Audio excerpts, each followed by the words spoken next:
Big Pharma hates him. He threw out his pill bottles and regained his strength using these 6 simple secrets. And he can teach you how to do the same.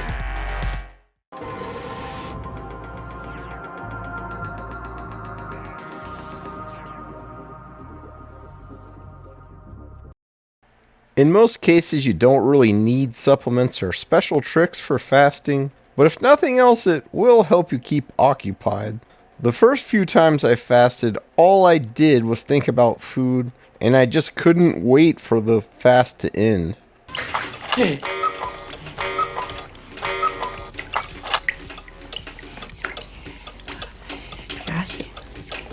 Sausages.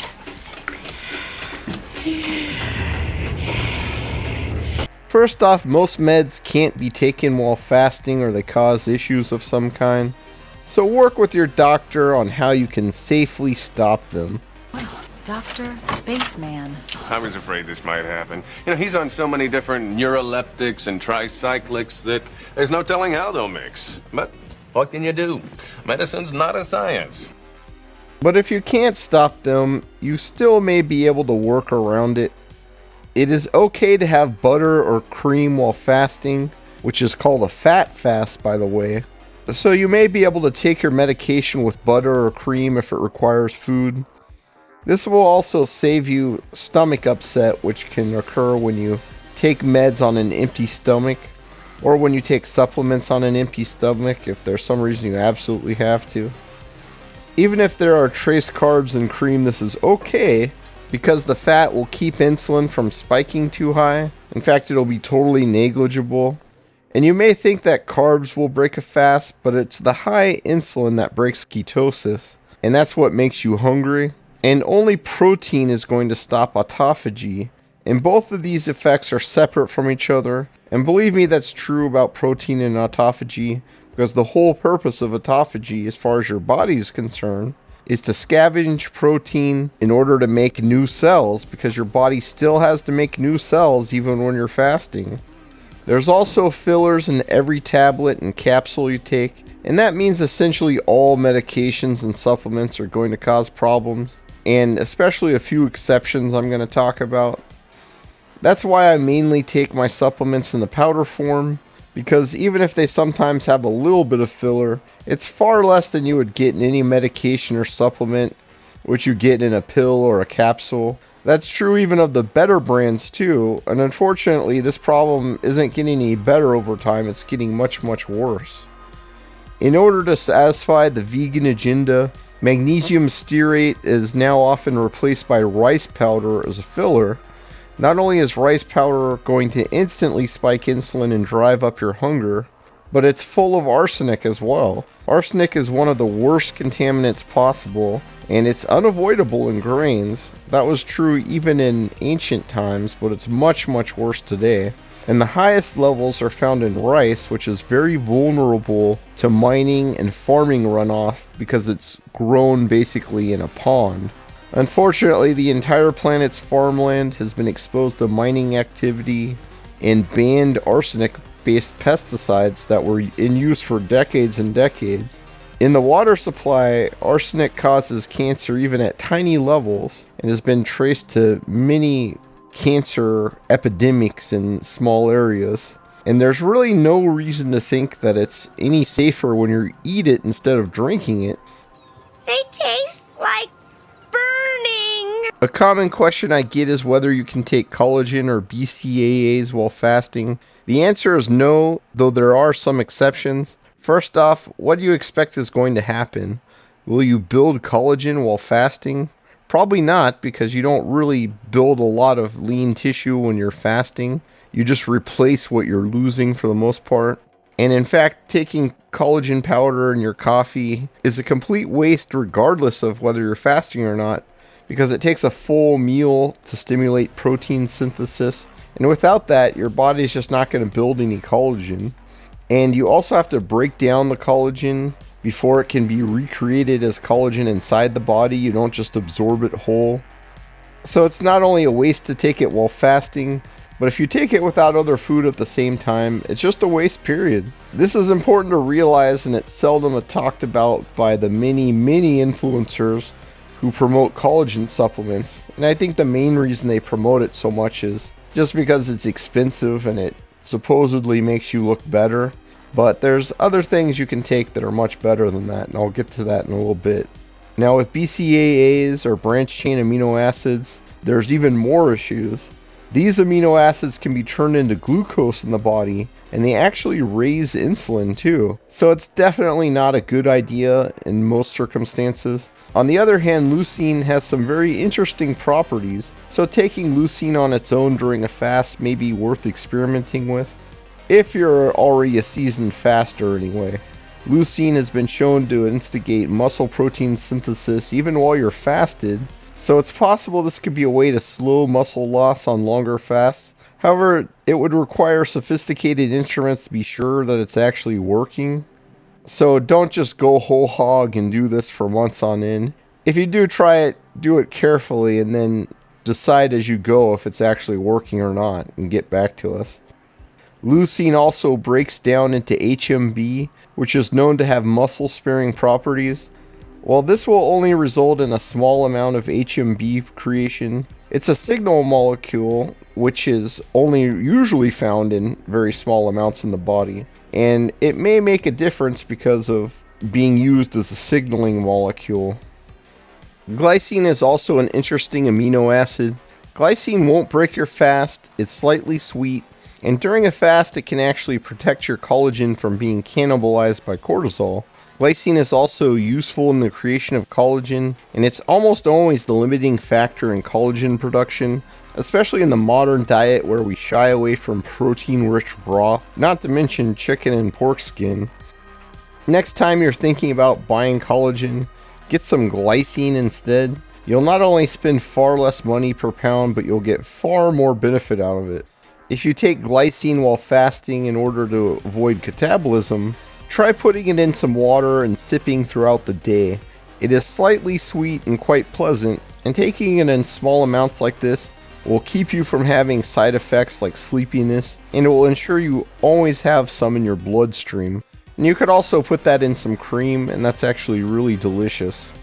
Speaking of glycine, that brings me to sleep issues. Some people have a lot of issues with sleep during a fast, especially when they first start off. It gets easier with time, but there are a few ways to make the process easier. Glycine is one of these, and glycine is famous for its ability to stimulate GABA receptors, which can help you to sleep if you take it just before bed. However, glycine also aids sleep in another way by lowering body temperature. If you ever notice it's difficult to sleep while it's hot, it's not your imagination. Lowering your body temperature is part of the sleeping process, and glycine helps this process along. So instead of taking it just before bed, you might consider taking it an hour or two before bed, and that may work better for you. I take 6 grams of glycine a day, and I have a list of the many supplements I take in the description, including the doses. I've actually seen some channels force you to join a website before they reveal the recommended doses, so I guess that means you can save some money just by watching this video. Personally though, I never take glycine for that purpose. Whenever I'm going to sleep, I put a red light phototherapy device on my forehead for a while, and I'll put a picture that has a description of the one that I have up on the screen, and in no time I start to get sleepy. As someone who has suffered from lifelong insomnia, this has been something of a magic bullet for me, and I never thought I'd have good sleep. The ultimate magic bullet though has been fasting itself. To my surprise, the more I fasted, the better my sleep became over time. It turns out this is backed up scientifically, and I suppose it makes sense because sleep is largely governed by blood sugar levels, and the higher your blood sugar is, the more wakeful you're going to be. And fasting is the most effective way to get your liver healthy, and this will get your blood sugar levels under control too, and that'll ensure that you have high blood sugar only when you're supposed to, like when you're waking up in the morning. Now, some people take taurine as a sleep aid before going to bed, but I don't recommend this. Taurine is important for sleep because it concentrates in the pineal gland, and it's involved in making melatonin. But it is probably better to take taurine when you aren't fasting because it's not really going to do all that much while you're actually fasting, and it can irritate people's stomach. If you do, you should have plenty of taurine to make melatonin when you finally do fast, because your body will store it in your pineal gland for that purpose. If all else fails and you can't get to sleep, just don't worry about it too much, and don't stay up all night either. Just close your eyes and get through the night, and you'll be surprised in the morning that you got more rest than you thought you would. The main purpose of sleep is autophagy for your neurons, and when you're fasting, your autophagy is already kicked into overdrive, so you don't need to worry about this kind of healing nearly as much. The other kind of healing that sleep can provide is anabolic growth, but that's just not going to happen during a fast. Don't worry though, fasting will increase growth hormone and insulin sensitivity, so that when you do break the fast, you will be growing more lean tissue than at any other time. There's no other time you can make as many new cells as when you break a fast, and that's why it's so important you get in good nutrition like eggs, sardines, pot roast, stuff like that. And that's also why lifting weights before breaking a long fast feels almost like cheating compared to doing things the mainstream way. As you get used to fasting, sleeping will actually make things go quicker. Feeling a bit hungry in the evening? Just go to bed a bit early, and when you wake up, the feeling will usually be gone. Exercise also helps a great deal with getting to sleep, especially if you do plenty of walking, which generates a lot of ketones when done for long periods of an hour or more. Sometimes people complain to me that they have a quote-unquote real job, and they work too hard, and they just can't fast, and I must sit around all day long while I'm fasting. In reality, I find exercise helps a great deal with fasting. Any physical job that you can do all day long should be great at generating ketones and should make fasting a breeze. I also do better fasting when I'm very busy, as it just takes my mind off of eating. This also ensures you'll fall asleep at the end of the day as soon as your head hits the pillow. Just be sure to start simple and work up the fast length over time, and also to slowly work up how much you do during the fast. And also be aware that you can get a little snappy while fasting, especially at first. Nowadays, I feel almost like Moses with how amazingly different I am compared to before, at least comparatively speaking. But when I first started fasting, I could be a little bit fussy, let's say. There's also other benefits to working out fasted. Your fat is mobilized much more easily while fasting, and most of the time it's actually very hard to get the saturated fats like the stearic acid out of the fat cells. And your mitochondria are operating at peak efficiency also. And you've also burned away all of the linoleic acid at this point. So your blood supply is just going to be very clean, and you're going to be burning very clean fuels. And in fact, your ketones are all non-deuterized, and that's very good for your brain to not have the deuterium in there while you're fasting. Your adrenaline and cortisol levels are also elevated, which increases the amount of fat burning. So when you're exercising, you can actually burn a lot of fat at this time.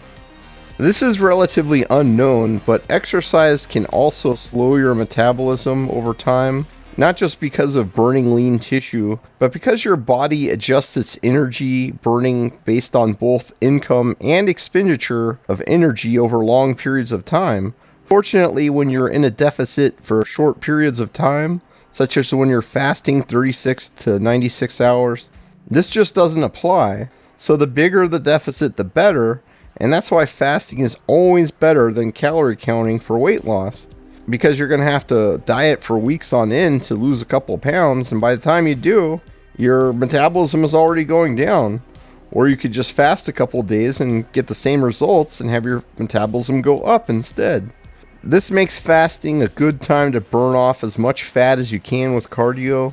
Just make sure to do easy cardio to burn calories, or else interval training.